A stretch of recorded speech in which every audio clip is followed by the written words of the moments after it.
Interview ഒക്കെ വിളിച്ചു തുടങ്ങി, ലിസ്റ്റിൽ വന്നില്ല, ഇനി എന്ത് ചെയ്യും? ഇനി അലോട്ട്മെന്റ് ഉണ്ടാവും? വെയിറ്റിംഗ് ലിസ്റ്റിലുള്ളവർക്ക് ചാൻസ് ഉണ്ടോ? കണ്ണൂർ, കാലിക്കറ്റ്, കാസർഗോഡൊക്കെ എപ്പോഴാ വിളിക്കുക? ഹായ് ഗൈസ്, കുറെ ഡൗട്ട് ഉണ്ടല്ലേ? അതൊക്കെ നമുക്ക് ഈ ഒരു വീഡിയോയിലൂടെ ക്ലിയർ ചെയ്യാം. ആദ്യം തന്നെ പറയട്ടെ, നമ്മൾ ഇത്തവണ 2026-28 DLEDന്റെ അഡ്മിഷൻ സമയത്ത് നമ്മൾ അപ്ലൈ ചെയ്തിരുന്നത് ഓൺലൈൻ ആയിട്ടായിരുന്നു. അത് അപ്ലൈ ചെയ്തോടുകൂടി തന്നെ ഓൺലൈൻ പ്രൊസീജിയേഴ്സ് കാര്യങ്ങളൊക്കെ കഴിഞ്ഞിട്ടുണ്ട്. പിന്നീട് ഓരോ ജില്ലകളും ഓഫ്ലൈൻ ആയിട്ട് അവരെ നേരിട്ട് വിളിക്കുകയോ അല്ലെങ്കിൽ റാങ്ക് ലിസ്റ്റ് പബ്ലിഷ് ചെയ്യുകയോ ഒക്കെ ചെയ്തിട്ടാണ് ഇന്റർവ്യൂ നടത്തി പോരുന്നത്. ഇപ്പൊ ഇന്റർവ്യൂ ഒക്കെ നടന്നുകൊണ്ടിരിക്കുകയാണ്. അതുകൊണ്ട് തന്നെ ഇനി പുതിയതായിട്ട് ആർക്കും അപ്ലൈ ചെയ്യാനോ ഒന്നും സാധ്യമല്ല. അതിന്റെ ടൈം കഴിഞ്ഞിട്ടുണ്ട്. ഒരുപാട് പേരുടെ സംശയമായിരുന്നു അപ്ലൈ ചെയ്ത സമയത്തുള്ള യൂസർ നെയിമും പാസ്വേഡും ഒക്കെ മറന്നുപോയി എന്നുള്ളത്. അതിന്റെ ആവശ്യം ഇനി വരുന്നില്ല. അതുകൊണ്ട് തന്നെ മറന്നാലും വിഷയമല്ല. അപ്പൊ എല്ലാ ജില്ലകളും ഇന്റർവ്യൂ ഒക്കെ വിളിച്ചു തുടങ്ങി. കുറച്ച് ജില്ലകളൊക്കെ വൈകാതെ തന്നെ ഇന്റർവ്യൂ വിളിക്കും, ആരും ടെൻഷൻ അടിക്കണ്ട. അപ്പോൾ പല ജില്ലകളും പല രീതിയിലാണ് വിളിക്കുന്നതെന്ന് പറഞ്ഞു. ചിലത് ഓൺലൈനായിട്ട് അവരുടെ വെബ്സൈറ്റിൽ റാങ്ക് ലിസ്റ്റ് പബ്ലിഷ് ചെയ്തിട്ട് അതിനനുസരിച്ച് വിളിക്കുന്നുണ്ട്.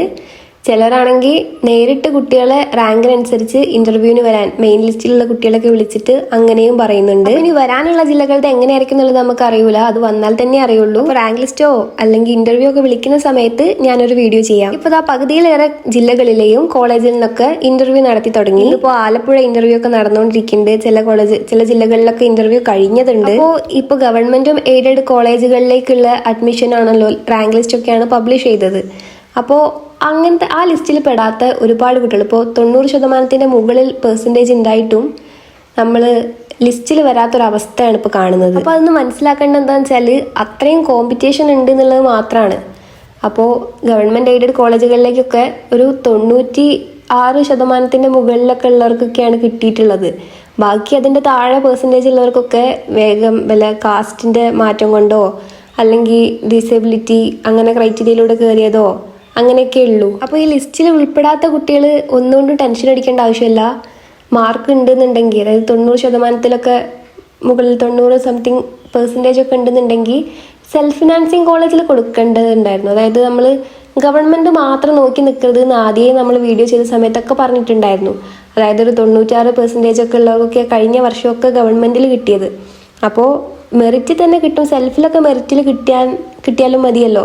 അപ്പോൾ സെൽഫ് കോളേജുകളിലേക്കും അഡ്മിഷൻ കൊടുക്കണം എന്ന് പറഞ്ഞിട്ടുണ്ടായിരുന്നു. അത് കൊടുക്കാത്തവരാണ് ഇവിടെ നല്ല പെർസെൻറ്റേജും കാര്യങ്ങളൊക്കെ ഉണ്ടല്ലോ. അപ്പോൾ ഗവൺമെൻറ്റിൽ മാത്രം കൊടുത്താൽ മതി എന്ന് വിചാരിച്ച് നിന്ന കുട്ടികൾക്ക് അഡ്മിഷൻ തന്നെ ചിലപ്പോൾ കിട്ടില്ല. അതായത് മെറിറ്റിൽ ഇവർക്ക് ഗവൺമെൻറ്റിൽ മെറിറ്റിലൊന്നും കിട്ടിയില്ല, ഇത് ഗവൺമെൻറ്റിൽ കിട്ടിയിട്ടില്ല എന്നാൽ പിന്നെ അവർക്കൊരു ഓപ്ഷൻ എന്ന് പറയുന്നത് സെൽഫിൽ കൊടുത്തിട്ടുണ്ടായിരുന്നെങ്കിൽ സെൽഫിൽ എന്തായാലും അവർക്ക് മെറിറ്റ് കിട്ടുമായിരുന്നു. അപ്പോൾ അത്രയും പെർസെൻറ്റേജ് ഉണ്ടായതുകൊണ്ട് ചിലരൊന്നും സെൽഫിൽ കൊടുത്തിട്ടേ ഇല്ല. അപ്പോൾ അങ്ങനത്തെ സാഹചര്യത്തിൽ സെൽഫിൽ കുട്ടികൾക്ക് കൊടുക്കാത്തതുകൊണ്ട് തന്നെ കിട്ടൂല. ഈ ഒരു ഗവൺമെൻറ് എയ്ഡഡ് കോളേജിലാണെങ്കിൽ ലിസ്റ്റിൽ പോലും വന്നിട്ടുമില്ല. ആ ഒരു അവസ്ഥയാണ് ഇപ്പോൾ കാണുന്നത്. ഇനി സെൽഫ് കോളേജുകളിലേക്കൊന്നും, സെൽഫ് ഫിനാൻസിങ് കോളേജിലേക്കൊന്നും അപേക്ഷിക്കാനുള്ള സമയമല്ല. അതായത് നമ്മൾ അപ്ലൈ ചെയ്യാനുള്ള സമയമൊക്കെ കഴിഞ്ഞല്ലോ. അപ്പോൾ എല്ലാവരുടെയും സംശയമായിരുന്നു ഇനി കൊടുക്കാൻ പറ്റുമോ എന്നൊക്കെ ഉള്ളത്. സെൽഫിലൊന്നും ഇനി കൊടുക്കാൻ പറ്റില്ല. ഇനിയിപ്പോൾ ഓപ്ഷൻ എന്താണെന്ന് വെച്ചാൽ നമ്മൾ ഡൊണേഷനൊക്കെ കൊടുത്ത് അങ്ങനെ മാനേജ്മെൻറ്റ് സീറ്റ് ആദ്യം പറഞ്ഞു വെച്ച് അങ്ങനെയൊക്കെ ചെയ്യേണ്ടി വരും. അല്ലാതെ നമുക്ക് മെറിറ്റിലോ അങ്ങനെയൊന്നും ഇനി സെൽഫ് കോളേജുകളിലേക്കൊന്നും അപ്ലൈ ചെയ്യാനുള്ള സമയമൊന്നും, അതായത് അതിനുള്ള സമയമൊക്കെ കഴിഞ്ഞിട്ടുണ്ട്. നല്ല പെർസെൻറ്റേജും ഉണ്ട്, പക്ഷേ ലിസ്റ്റിലും ഇല്ല എന്നുള്ള കുട്ടികൾ, സെൽഫിലൊക്കെ കൊടുത്തിട്ടുള്ള കുട്ടികളുണ്ടല്ലോ, അവരോടാണ് പറയാനുള്ളത് ടെൻഷൻ അടിക്കേണ്ട ആവശ്യമൊന്നുമില്ല. സെൽഫ് ഫിനാൻസിൻ്റെ ഇത് റാങ്ക് ലിസ്റ്റ് പബ്ലിഷ് ചെയ്യുന്ന സമയത്ത് അതിലെന്തായാലും അഡ്മിഷൻ കിട്ടും. ഇപ്പം നമ്മളെല്ലാ ജില്ലകളും നോക്കിയാൽ തന്നെ ഗവൺമെൻറ് എയ്ഡഡ് കോളേജിനേക്കാളും കൂടുതൽ സെൽഫ് ഫിനാൻസിങ് കോളേജുകളൊക്കെ ഉണ്ടല്ലോ. അപ്പോൾ ഗവൺമെൻറ്റിലൊക്കെ കുറച്ച് സീറ്റും കാര്യങ്ങളൊക്കെയാണ്, കുറച്ച് കോളേജസേ ഉള്ളൂ. പക്ഷേ സെൽഫ് ഫിനാൻസിങ് കോളേജ് ഒരുപാടുണ്ട്. അപ്പോൾ നമുക്ക് ചാൻസ് കൂടുതലാണ്. 100% കൂടുതൽ അല്ലെങ്കിൽ 90% മാർക്കുണ്ട്. പക്ഷേ എന്താ പറയുക, റാങ്ക് ലിസ്റ്റ് പബ്ലിഷ് ചെയ്തു, അതിൽ ലിസ്റ്റിൽ പോലും വന്നില്ല എന്ന് പറഞ്ഞവരുണ്ട്. ഇൻ്റർവ്യൂ കഴിഞ്ഞു എന്നിട്ടും ഉൾപ്പെട്ടിട്ടില്ല എന്ന് പറഞ്ഞവരുണ്ട്. അവരൊക്കെ സെൽഫ് ഫിനാൻസിങ് കോളേജിൽ കൊടുത്തിട്ടുണ്ടെന്നുണ്ടെങ്കിൽ അവർക്ക് എന്തായാലും സെൽഫ് ഫിനാൻസിങ് കോളേജിലൊക്കെ അഡ്മിഷൻ കിട്ടും മെറിറ്റിൽ തന്നെ. ഇനി പറയാനുള്ള സംഭവം എന്താണെന്ന് വെച്ചാൽ ഇനി അലോട്ട്മെന്റ് ഉണ്ടോ എന്നുള്ള കാര്യമാണ്. ഒരുപാട് പേര് ഇപ്പോഴും കമന്റ് ചെയ്യുന്നുണ്ട് അലോട്ട്മെന്റ് ഇനി ഉണ്ടോ, ഇനി അലോട്ട്മെന്റ് ഉണ്ടോ എന്നൊക്കെ പറഞ്ഞിട്ട്. നമുക്ക് നമ്മളെ കോളേജിലൊക്കെ ഉള്ള പോലെ അഥവാ +2 ഒന്നും അലോട്ട്മെന്റ് പോലെ ഒന്നല്ല ഇത്. DLEDന്റെ അഡ്മിഷൻ എന്ന് പറഞ്ഞാൽ നമ്മൾ അപ്ലൈ ചെയ്ത് കഴിഞ്ഞു, അതോടുകൂടി പിന്നെ ഒരു റാങ്ക് ലിസ്റ്റ് ഇവർ പബ്ലിഷ് ചെയ്യും.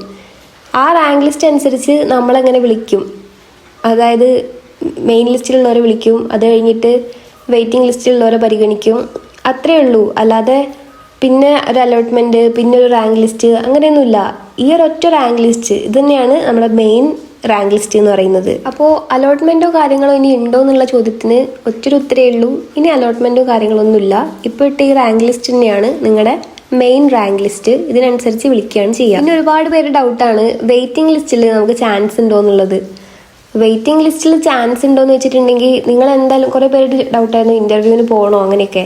ഇൻ്റർവ്യൂവിന് എന്തായാലും പോകണം. പോയി എന്ന് വിചാരിച്ച് നമുക്കൊന്നും നഷ്ടപ്പെടാനില്ല. പക്ഷേ ഇൻ കേസ് നമ്മൾ പോയിട്ട് നമുക്ക് അഥവാ കിട്ടുകയാണെങ്കിൽ നമുക്കൊരു സീറ്റല്ലേ കിട്ടുന്നത്. അതായത് ഇപ്പോൾ നല്ല പെർസെൻറ്റേജുള്ള കുട്ടികളൊക്കെ ഉണ്ടാവും, നമുക്ക് കിട്ടൂല എന്തായാലും എന്ന് വിചാരിച്ചിട്ട് നമ്മൾ പോവാതെക്കരുത്. അതായത് നല്ല പെർസെൻറ്റേജിന് ചിലപ്പോൾ ആ കുട്ടികൾ വേറെ നല്ല കോഴ്സ് കണ്ടിട്ട് അതിലേക്ക് മാറിപ്പോകുന്നതൊക്കെ ഉണ്ടാവുമല്ലോ. ആ സമയത്ത് നമ്മൾ അവിടെ ഉണ്ടെന്നുണ്ടെങ്കിൽ നമ്മളെയാണ് വിളിക്കുക. അതായത് ഇൻ്റർവ്യൂ സമയത്ത് നമ്മളവിടെ വേണം. അപ്പോൾ നമ്മുടെ മുന്നേയുള്ള റാങ്കുകാരൊന്നും ഇല്ലാന്നുണ്ടെങ്കിൽ നമ്മളെ തന്നെയല്ലേ വിളിക്കുക. വെയിറ്റിംഗ് ലിസ്റ്റിലുള്ളവരും കൂടി ഇൻ്റർവ്യൂവിന് അറ്റൻഡ് ചെയ്യണം എന്നുള്ളതാണ് എനിക്ക് പറയാനുള്ളത് കേട്ടോ. ചാൻസ് എത്രത്തോളാന്ന് ചോദിച്ചാൽ നമ്മളിപ്പോൾ ഈ മെയിൻ ലിസ്റ്റും വെയിറ്റിംഗ് ലിസ്റ്റും എന്ന് പറയുന്നത് തന്നെ മെയിൻ ലിസ്റ്റിലുള്ള എല്ലാവർക്കും തന്നെ കിട്ടുന്നുണ്ടാവും, എന്തായാലും കിട്ടും. പിന്നെ ഈ വെയിറ്റിംഗ് ലിസ്റ്റിലുള്ള കുട്ടികൾ എങ്ങനെയാണെന്ന് വെച്ചാൽ ഈ മെയിൻ ലിസ്റ്റിലുള്ള കുട്ടികൾ വരാതെ വെക്കുകയാണെങ്കിൽ വെയിറ്റിംഗ് ലിസ്റ്റിലുള്ള കുട്ടീനെയാണ് എടുക്കുക. അപ്പോൾ അങ്ങനെ നോക്കുന്ന സമയത്ത് മെയിൻ ലിസ്റ്റിലുള്ള കുട്ടികൾ ഒരുപാട് പേര് നല്ല മാർക്കുള്ള കുട്ടികളൊക്കെ വേറെ സ്ട്രീമുകളിലേക്കൊക്കെ മാറിപ്പോവുകയാണെങ്കിൽ ഈ വെയിറ്റിംഗ് ലിസ്റ്റിലുള്ള കുട്ടികളൊക്കെ കയറി പോകുമല്ലോ. അങ്ങനെയാണ് ഇവിടെ ചാൻസ് പറയാൻ പറ്റുക. ഈ കണ്ണൂർ, കാലിക്കറ്റ്, കാസർഗോഡൊന്നും വന്നിട്ടില്ല. അവിടുത്തെ റാങ്ക് ലിസ്റ്റിൻ്റെയും കാര്യങ്ങളും ഒന്നും പബ്ലിഷ് ചെയ്തിട്ടില്ല. ഇൻ്റർവ്യൂ എന്നാണ് അങ്ങനത്തെ ഒന്നും നമുക്കറിയാൻ പറ്റിയിട്ടില്ല.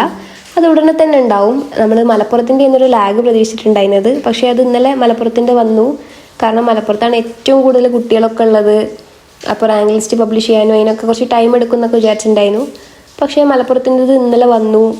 അപ്പോൾ ഒരുപാട് പേര് 90% മുകളിലുണ്ടായിട്ടും കിട്ടിയില്ല. കാരണം ഒക്കെ തന്നെയാണ്, അത്രയും കുട്ടികളുണ്ട്, കോമ്പറ്റീഷൻ ഉണ്ടെന്ന് മനസ്സിലാക്കുക. അപ്പോൾ ഇപ്പോൾ ബാക്കിയുള്ള ജില്ലകളൊക്കെ ഉടനെ തന്നെ വരും. ഇനി കുറച്ച് ജില്ലകളും കൂടിയൊക്കെ ഉള്ളൂ. അപ്പോൾ അതിൻ്റെ അപ്ഡേറ്റ്സും തരുന്നതായിരിക്കും. ഇന്ന് തന്നെ ആയിട്ടൊക്കെ ഏതെങ്കിലും കോഴിക്കോടൊക്കെ വരാൻ ചാൻസ് ഉണ്ട്.